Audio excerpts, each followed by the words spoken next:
My Weirdtastic School. Book number 1. Miss Banks Pulls Lots of Pranks. Written by Dan Gutman. Pictures by Jim Pelot. Chapter 3. Pop Quiz.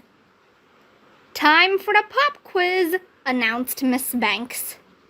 Ugh, I hate pop quizzes. Do they have pop quizzes at your school? If they don't, you're lucky.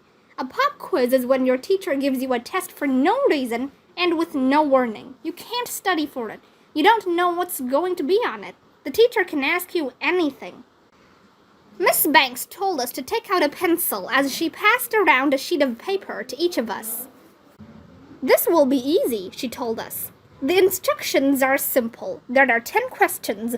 Read the quiz all the way through before answering the first question. Go! I looked at the sheet. The first question said, 1. What's your name? Write it at the top of this sheet. I wrote my name at the top of the sheet and moved on to 2. Add up these numbers. 8 plus 4 plus 10 plus 15 plus 99 equals... It was too hard to do the math in my head. Can we use a scrap paper? I asked Miss Banks. If you feel you needed to, she replied. I took out a piece of scrap paper and started writing the numbers down. Then I added them up. It came to 136. I wrote that down. I looked around. Everybody was working on the math problem. Well, everybody except Andrea. She was just sitting there with her hands folded like she was finished already. How could she be done so quickly? I better work faster. I moved on to 3. Circle every T on this page. I circled every T on the page. That was easy. I moved on to number 4. 4. What time is it when the big hand is on 4 and the little hand is on 11? I drew a clock on my scrap paper and put in the hands. It was 20 minutes after 11. I wrote that down and peeked around to see how everybody else was doing. Emily and Alexia were sitting there with their hands folded. Man, girls work fast. I moved on to 5. Silently recite the first 6 words of the Gettysburg Address. Oh, I knew that one. 77 years ago. I moved on to 6. Get up, walk around your desk in a circle, and then sit down. That's a weird thing to ask on a pop quiz. But what do I know? Maybe things are different in 4th grade. I got up, walked around my desk, and sat down. So did Ryan, Michael, and Neil. I moved on to 7. Write your name backward. I wrote my name backward. Then I moved on to 8. Stand up and sing a line from Old MacDonald Had a Farm. I got up and sang, Old MacDonald had a farm, E-I-E-I-O. Michael got up and sang, Old MacDonald had a farm, E-I-E-I-O. I looked around. Ryan and Neil were sitting there with their hands folded. How come they didn't get up and sing? Maybe they did it and I didn't notice. I moved on to 9. Cluck like a chicken while standing on one foot. Balk, balk, balk, I said, standing on one foot. I looked around. Nobody else was standing on one foot. Nobody else was clucking. Hey, you guys, why aren't you doing it? I asked. They didn't answer. Then I looked at the last question on the bottom of the page. 10. Do not answer any of the questions or complete any of the tasks on this pop quiz. Put down your pencil and sit with your hands folded. Don't say anything to anybody. What? I looked at Andrea. She was sitting there with her hands folded and a big smile on her face. Ryan had his hands folded. Alexia had her hands folded. Michael had his hands folded. Emily had her hands folded. Neil had his hands folded. Everybody except me was sitting there with their hands folded. Then they all started cracking up, even Miss Banks.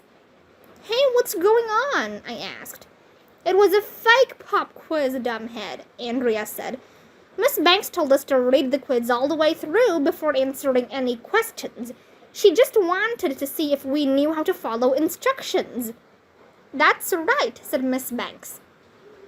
I wanted to say something mean to Andrea, but I couldn't come up with anything good.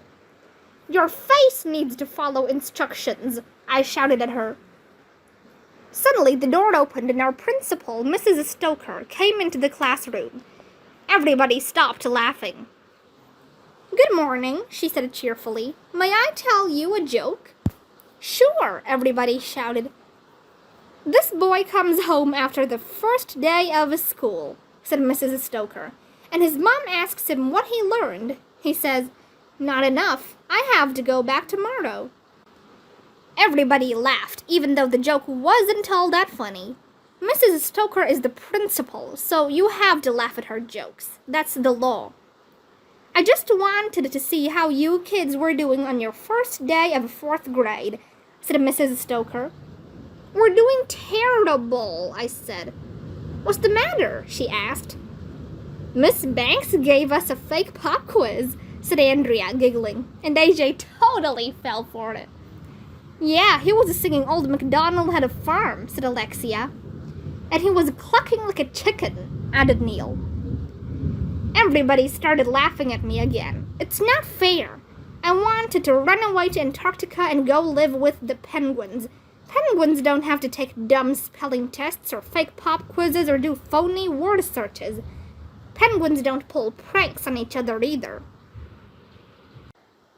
Chapter 4. Hunting the Sloof Lirpa. Before we move on to science, announced Miss Banks, who wants a donut? I do. In case you were wondering, everybody wanted a donut. I love donuts. They're my second favorite treat, right after Oreos. Do you have any Oreos? I asked.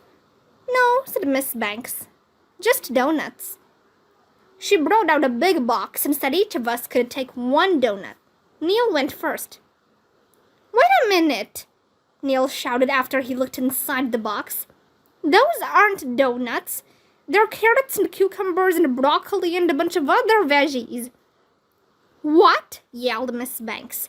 This is an outrage. I asked for donuts. How did those veggies get in here? I want my money back. Ugh, veggies. I can't believe grown-ups expect us to eat stuff that grew out of the dirt. The only person who ate the veggies was Ryan. Of course, he'll eat anything. What are we going to learn in science this year? Asked Andrea, who only wants to learn stuff so she can show off how smart she is. Oh, we're going to learn about the planets and space and stars and electricity and the water cycle and weather and blah, blah, blah, blah. Miss Banks went on for like 1,100,000 years. What a snooze fest. But today we're going out for a science field trip, she said. We're going birding. Miss Banks grabbed some binoculars from her desk drawer. We all lined up and went out to the playground. At the edge of the playground are some woods. Shh, whispered Miss Banks as she tiptoed into the woods. We're going to hunt for the elusive sloof lirpa. I never heard of a bird called a sloof lirpa. It must be some really exotic bird. Miss Banks told us the sloof lirpa was red and yellow, and it had been spotted in the area. But it's very rare.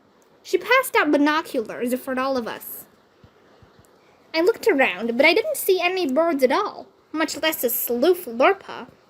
Miss Banks told us how the sloof lirpa flies, what it eats, how it raises its young, and other stuff. She opened a bag of marshmallows and gave one to each of us. The sloof lirpa has been known to swoop down and take a marshmallow right out of your hand, said Miss Banks. It's the most glorious thing. Ooh, I hope we'll see one, Emily said as we tiptoed through the woods. Sloof lirpa, hollered Miss Banks, holding a marshmallow over her head. Sloof lirpa, loof-a-loof-a-loo. What's that? Ryan asked. That's the sloof lirpa mating call, replied Miss Banks. You try it. Sloof lirpa, we all called. Loofa-loofa-loo. Flap your arms like a bird, instructed Miss Banks. That attracts them. We all flapped our arms and called out, sloof lirpa, loofa-loofa-loo. There were some birds flying around, but I didn't see a sloof lirpa. Maybe the sloof lirpas are hibernating, suggested Alexia, like bears. We just needed to keep looking, said Miss Banks. I know they're out here somewhere. We tiptoed around for 1,100,000 hours. Not a sloof lirpa in sight. Suddenly, Andrea stopped in her tracks. Wait a minute, she said. Did you see one? I asked. Did you see a sloof lirpa? No, Andrea replied. We're not going to see any sloof lirpas out here. Why not? Asked Emily. Because there's no such thing as a sloof lirpa, said Andrea. How do you know? Asked Michael. I just figured it out, Andrea told us. Sloof lirpa is April Fool's backward. What?